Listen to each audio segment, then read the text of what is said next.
Big Scott, and what we're going to talk about is, I want to know, and I'm sure you guys want to know, first of all, what it's like to break a world record and be called the strongest man in the world, and know you're the strongest man in the world. And also, I'm curious, what's the preparation in going to compete to break a world record? Because I know bodybuilding, but powerlifting, as far as getting prepared, I have no idea.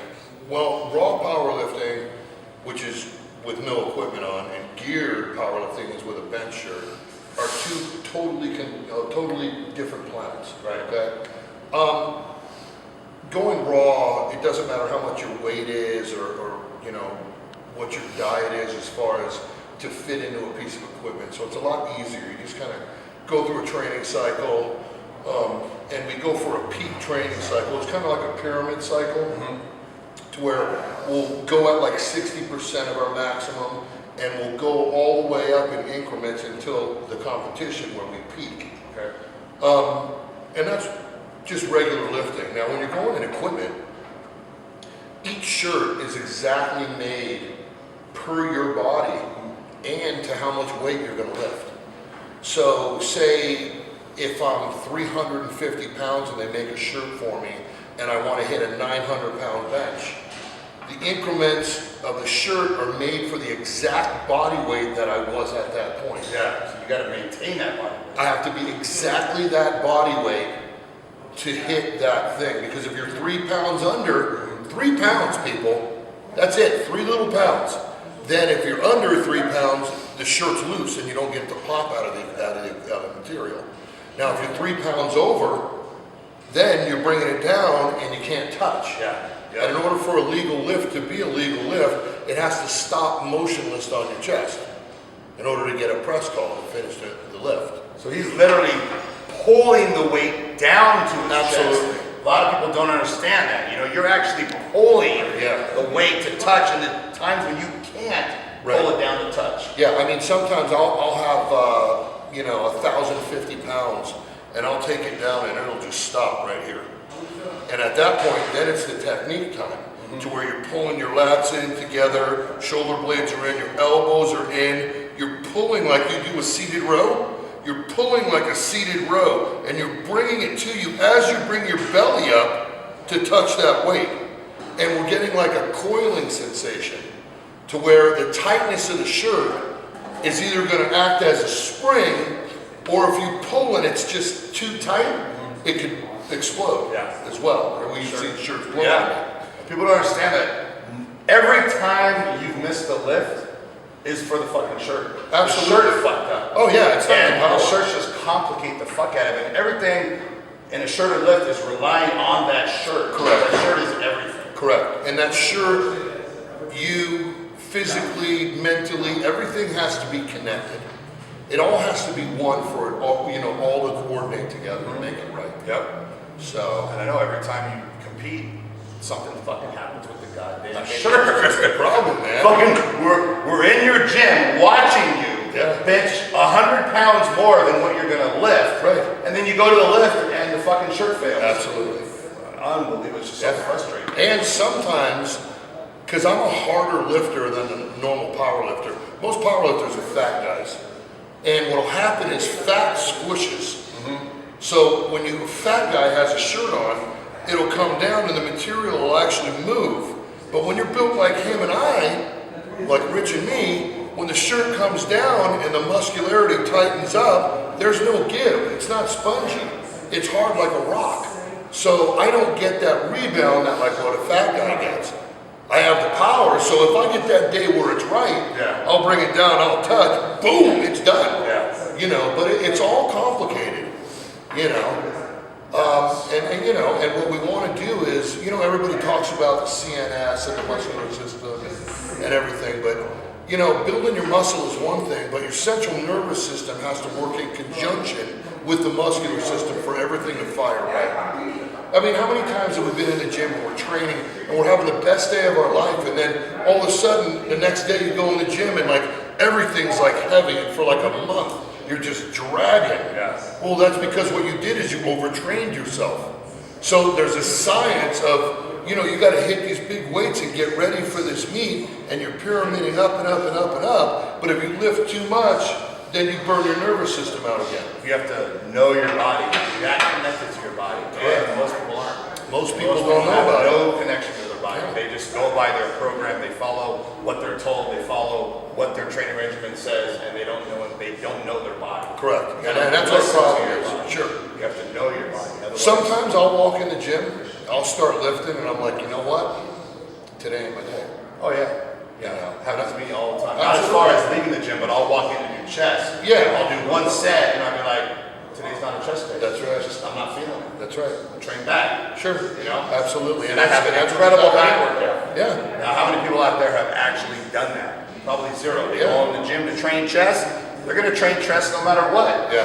No matter what. That's what's on their program. Monday, chest day. That's right. Got to train chest on Monday. That's right. No, you don't got to do anything. You can do whatever the Listen fuck- to yourself. You got to do whatever. You can do whatever the fuck you want. Remember, you may lose the battle, but you win the war.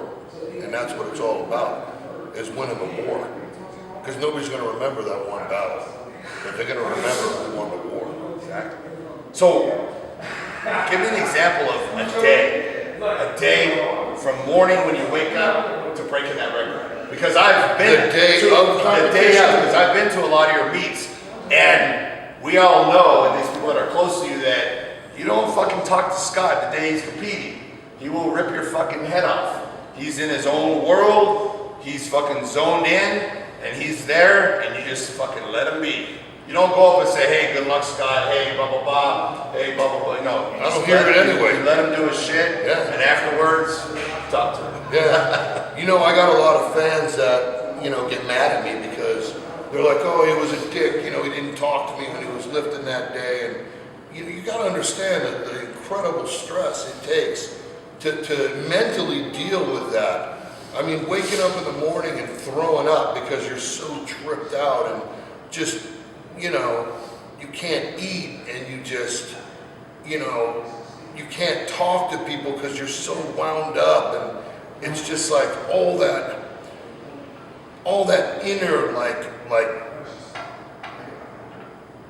just explosiveness that you have in your life. You just need to center, you know. It's like it's just the most unbelievable shitty feeling, you know, to go through that, because, you know, competing, whether it's bodybuilding or powerlifting or ping pong on a world level, Yeah. you know, you're dealing with the, you know, everybody in the world is gunning for me, you know. You have to have that mental focus. You gotta have everything together, because you gotta train harder and you gotta eat harder and you gotta be smarter, and you need to go in there with no doubt, and you know before you even hit that platform that weight's already done, before you even get it, you know. And another important aspect is you've got to have a partner that is there with you and understands completely about that world. And if you don't have that, that will You're destroy done. you. You're done. Destroy you. So that's Yeah. very important. Yeah. Is to having someone there that understands, they're with you, they're going through the steps, and mentally they're keeping you on track.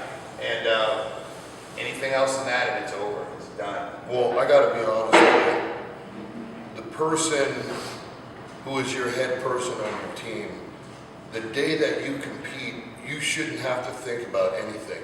You should just be the machine, the performer, and they deal with everything else. You know, now, you know, Seraphine McDonald's my workout partner. She takes care of everything for me, and you know, I don't need to think. Yeah. You know, she makes sure that I'm fed at the meet. She makes sure that I have everything for, you know, everything in place. Yeah. You know, everything has to be perfect, and I've trained her to know what I need. Yeah. That's You know, mandatory. and she's there. She's there, and she does, you know, what I need done. No questions asked. That's why every time you fucking don't get a lift, it's a shirt. There's no other, It is. there's nothing else. Nothing else to question. It's a It's shirt. a shirt. And you're getting ready to compete in a week. Yeah, and I'm with Inzer. I was with Inzer years ago, and I ended up going to Overkill, and now I'm back with Inzer. And you know, he's really put a lot of time into me. John Enzer, thank you very much. He's personally taken and headed the situation to make sure that that I'm going to come out on top. So I feel pretty confident about, you know, this weekend coming up, and I feel in my bones some stuff going to happen. I'm just coming off of the World Championships, actually 2 weeks ago, and you know, there were some circumstances in my experience, and you know, like I said, you know, human error is human error, and you know, you can't get mad. You need to just move on with it. So that's what I'm doing. Fresno, right? Fresno, a week from now. December 6th. I'm going to be in Sacramento. I got some scheduled filming going on. I'll be in Sacramento, and plus my mom's in Sac, so visiting her. But otherwise, I would fucking be there. That's all right. You know, We got more. I was trying to figure out a way, but I already have all these athletes scheduled to shoot. And, you know, so but you don't need me. Oh, I always need you, brother. You know that. All right, man. Good luck next week. Hey, you know what I'm gonna do? I'm gonna kill it. Gonna kill that shit.